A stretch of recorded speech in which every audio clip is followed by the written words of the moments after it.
Ilang stars na papabalitang bana sa Kapamilya Network, kabilang sina Bea Alonzo, Ay de las Alas at Stephanie Di Maranan na usap-usapan na malabo nang makabalik sa ABS-CBN. Ayon sa mga umiikot na usap-usapan sa Showbiz Corner, tila nag-iwan daw ng hindi magandang bakas ang pag-alis ng tatlong personalidad sa ABS-CBN, dahilan para pagdudahan ng ilan ang posibilidad ng kanilang pagbabalik.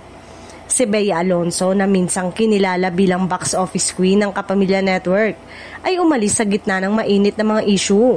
Marami ang nagsasabing hindi naging maayos ang pamamaalam nito, lalo na't bigla ang kanyang paglipat sa GMA Network noong 2021. Hindi rin nakaligtas sa intriga si Ay de las Alas, ang tinaguriang comedy queen. Ilang ulit na nasangkot si Ay sa mga isyong may kinalaman sa politika at ilang matitinding pahayag na umano'y hindi nagustuhan ng ilang kapamilya supporters.